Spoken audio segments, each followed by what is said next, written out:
Good morning, students. Today we get read political science book, chapter number 2, Secularism. Secularism मतलब होता है धर्मनिरपेक्ष राज्य. तो imagine yourself as a Hindu or Muslim living in a part of the United States of America where Christian fundamentalism. क्या आप कल्पना कीजिए कि आप हिंदू या मुसलमान हैं और अमेरिका की किसी ऐसे पार्ट पे रहते हैं जहाँ पर क्रिश्चियन लोग बहुत अधिक मात्रा में हैं. एंड फंडामेंटल वेरी पावरफुल, साथ ही ये बहुत ही पावरफुल है.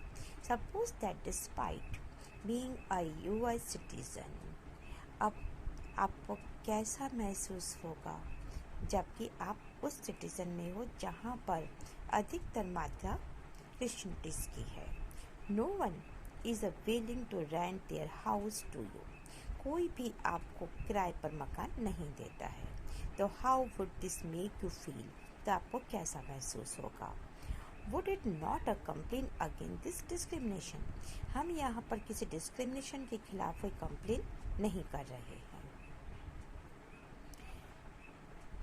Against the discrimination and we are told to back to India. अगर आपसे कहा जाए कि आपको कैसा महसूस होगा, तो हम यहाँ किसी डिस्क्रिमिनेशन के अपोजिशन में नहीं कह रहे हैं. अब यही है कि यह तुम्हारा अपना देश नहीं है. वो यही कहेंगे कि यह आपका देश नहीं है जहाँ पर हम किसी को भी मकान किराए पे दे दें. ठीक है. तो would this not make you feel angry?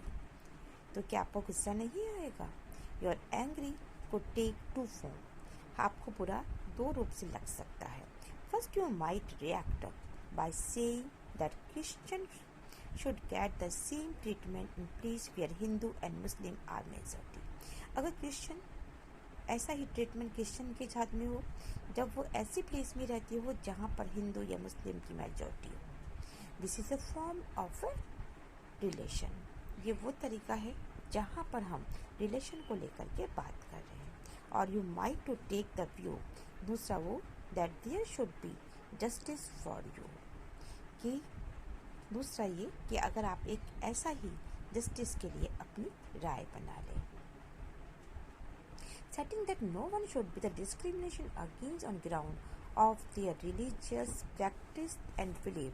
The statement rest on the establishment that all form of domination related to religion should end.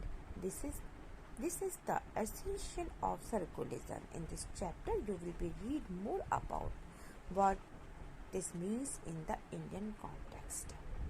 अगर आप सोचें कि आपको इंसाफ मिलना चाहिए, तो इस आधार पर आप संघर्ष कर सकते हैं, सैक्रिफिकेशन कर सकते हैं और अपने लिए आवाज़ उठा सकते हैं कि धर्म और आस्था के आधार पर किसी के साथ में कोई डिस्क्रिमिनेशन नहीं होना चाहिए.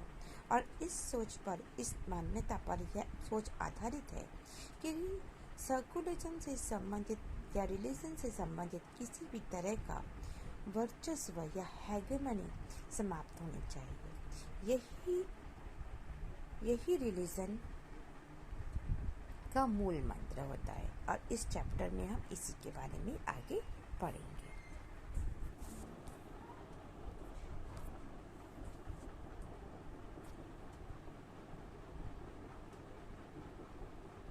Now,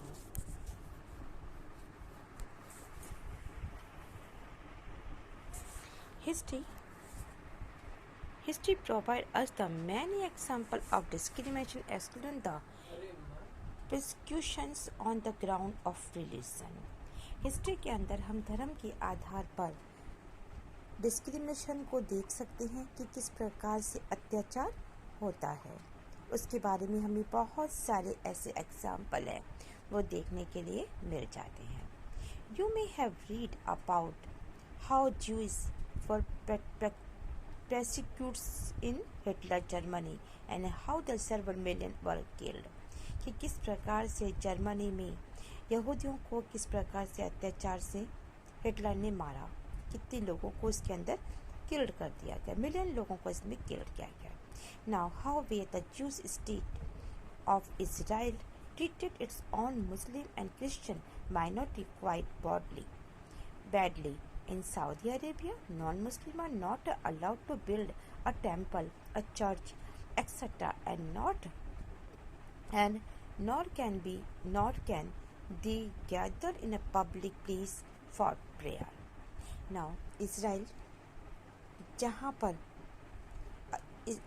लेकिन अब यहूदी के धर्म जूस धर्म को मानने वाले अगर इसराइल में मुसलमान लोगों की संख्या या ईसाई अल्पसंख्यकों के साथ में ऐसा ही अव्यवहार या मानवीय व्यवहार किया जाए तो सऊदी अरब में भी नॉन मुस्लिम को मंदिर या फिर चर्च बनाने के लिए छूट नहीं है और न ही इन धर्म के लोग वहाँ पे लोग पूजा अर्चना भी कर सकते हैं और किसी स्थान पे इकट्ठा होकर के ये कोई प्रेयर कर सकते हैं. तो in all the above example member of one religion community are the pressure of discrimination against member of other religious community.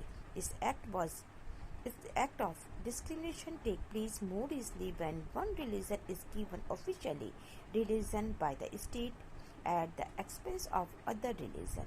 Clearly, no one would wish to be discriminated against because of their religion nor dominated by another religions. In India, can the state discrimination against citizens on the ground of the religions?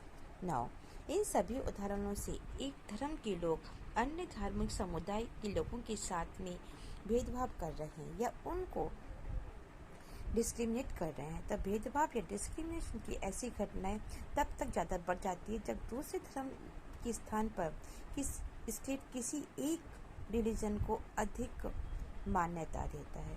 तो जाहिर है कि कोई भी व्यक्ति अपने धर्म की वजह से न तो डिस्क्रिमिनेशन का शिकार होना चाहता है और न ही दूसरे धर्म का प्रेशर को झेलना चाहता है.